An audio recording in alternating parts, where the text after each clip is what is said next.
Swaraj in the plantation. Workers too had their own understanding of Mahatma Gandhi and the notion of Swaraj. जितने भी लोग थे अलग अलग जगहों पे, जैसे लास्ट वाले पैराग्राफ में हमने पढ़ा कि जो पीजेंट थे अवध के, उन्होंने उसको कैसे एनसीएम मूवमेंट को कैसे लिया, क्या समझा उसके बारे में।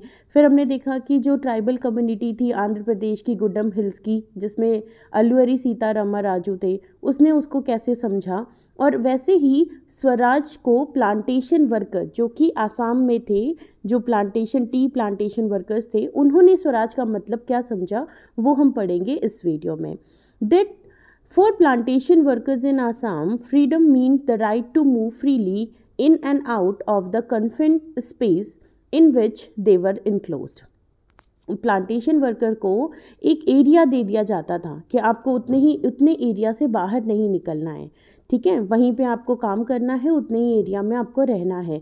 तो फ्रीडम का मतलब, स्वराज का मतलब उनके लिए क्या था कि वो फ्रीली एक जगह से दूसरी जगह मूव कर सकते हैं, जा सकते हैं, उस जगह से निकल के जहाँ उन्हें बांधा गया है या फिर जहाँ उन्हें बंद करके रखा गया है।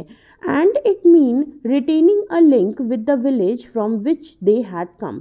और उनको था कि उनका जो एक कनेक्शन तोड़ दिया गया है उनके गांव से, उनको कहीं किसी को बिहार से, झारखंड से, महाराष्ट्र से, अलग अलग जगहों से उनको ले जाया गया है और वहाँ पे प्लांटेशन करवाया जाता है, तो वो वापस अपने गांव जा सकते हैं। Under the inland immigration act of 1859, learn this line, this is very important. एक एक्ट बनाया गया था, एक कानून बनाया गया था जिसका नाम था इनलैंड इमिग्रेशन एक्ट 1859। ये प्लांटेशन वर्कर्स के लिए एक्ट था जिसमें बताया गया था कि plantation worker were not permitted to leave the tea gardens without permission. जिसमें ये बोला गया था कि जो टी प्लांटेशन के जो वर्कर्स हैं, जो वहाँ काम करते हैं, वो विदाउट परमिशन टी गार्डन को छोड़ नहीं सकते। And in fact they were rarely given such permission, और उनको ये परमिशन बहुत रेयरली, किसी की तबीयत बहुत ज़्यादा ख़राब है या उनको लग रहा है ये वर्कर हमारे काम का नहीं है या कुछ भी, बहुत जब रेयर कंडीशन होती थी तभी उस वर्कर को वहाँ से परमिशन दी जाती थी कि वो अपने गांव जा सकता है या उस एरिया से बाहर जा सकता है। When they heard of the non cooperation movement, thousand of workers डिफाइड the authorities, left the plantation and headed home. जब उन्होंने, जो प्लांटेशन वर्कर थे, उन्होंने एनसीएम के बारे में सुना तो उनको लगा कि ये अथॉरिटीज़ की अब बात हम नहीं मानेंगे, हम फ्री हो चुके हैं। एंड लेफ्ट प्लांटेशन, उन्होंने वो प्लांटेशन का एरिया छोड़ दिया और हेडेड टू होम, वो अपने घर की तरफ चल दिए।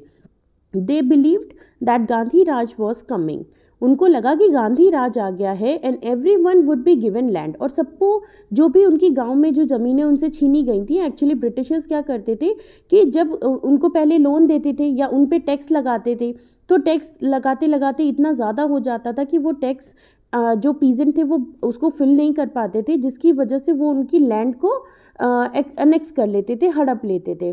और जब वो उनकी लैंड हड़प लेते थे तो अब वो क्या करें, फिर भी वो जो टैक्स था वो पूरा नहीं हो रहा है, तो वो उनको बेगार की तरह, प्लांटेशन वर्कर की तरह वहाँ भेज देते थे आसाम में कि वहाँ जाओ और तब तक काम करो जब तक कि तुम्हारा ये जो टैक्स है ये पे नहीं हो जाता। ओके, तो उनको लगा कि गांधी राज आ गया है प्लांटेशन वर्कर्स को, और अब हम अपने गांव, अपनी ज़मीन हमें वापस मिल जाएगी, हम अपने गांव जा सकते हैं।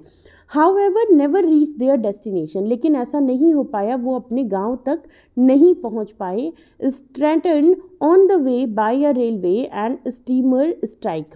क्या हुआ कि जब वो टी गार्डन से निकले, सबको छोड़ के कि नहीं अब गांधी राज आ गया है और अब हम अपने गांव की तरफ जा रहे हैं, वो जब बगावत करते हुए निकले, जब वो स्टेशन पहुंचे तो उस टाइम पे स्ट्राइक चल रही थी रेलवे स्टेशंस पे, जिसकी वजह से ट्रेन्स नहीं चल रही थी और उनको ये बात पता नहीं थी। जब वो स्टेशंस पहुंचे तो उन्होंने देखा कि रेलवे या जो ट्रेन है उसकी स्ट्राइक चल रही है। दे वर कॉट, उनको पुलिस ने पकड़ लिया, by the police and brutally beaten up, और उनको बहुत मारा पीटा गया और वापस उनको उनके जो टी गार्डन एरिया थे वहाँ पर ले आया गया। The vision of the movement were not defined by the Congress programme, और इस तरीके का कोई विज़न प्रोग्राम कांग्रेस का नहीं था। They interpreted the term swaraj in their own ways, और प्लांटेशन वर्कर ने ये सिर्फ खुद के मन में ये धारणा बना ली थी कि स्वराज मतलब हम सब फ्री हो चुके हैं, गांधी राज आ गया है और ब्रिटिशर्स की अब हम कोई बात नहीं मानेंगे। Imagination to be the time when all suffering and all troubles would be over. उनको लगा ये सारी परेशानियां ख़त्म हो गई हैं, सारे ट्रबल जो हैं वो ओवर हो गए हैं। Yet when the tribals chanted Gandhi ji's name and raise slogans demanding swatantra Bharat, they were also emotionally relating to an all India agitation. वो जब भी बार बार स्वतंत्र भारत या गांधी जी के नाम की चैंटिंग करते थे, वो नाम लेते थे, तो वो इमोशनली अटैच होते थे ऑल इंडिया एजिटेशन से।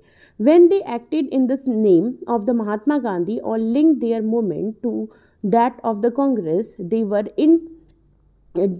identifying with a movement which went beyond the limits of their immediate locality. और जिसकी वजह से ये जो महात्मा गांधी का नाम लेना, मूवमेंट से लिंक होना, कांग्रेस आइडेंटिफाई कर पा रही थी इस मूवमेंट को, लेकिन ये कुछ अलग लेवल तक पहुंच गया जिसको हम या कांग्रेस समझ ही नहीं पाई कि एनसीएम मूवमेंट कुछ इस तरीके का फेस ले लेगा। एक पिक्चर दी गई है आपकी बुक में, that is Chauri Chaura 1922। At Chauri Chaura in Gorakhpur, a peaceful demonstration in a bazaar turned into a violent clash with the police.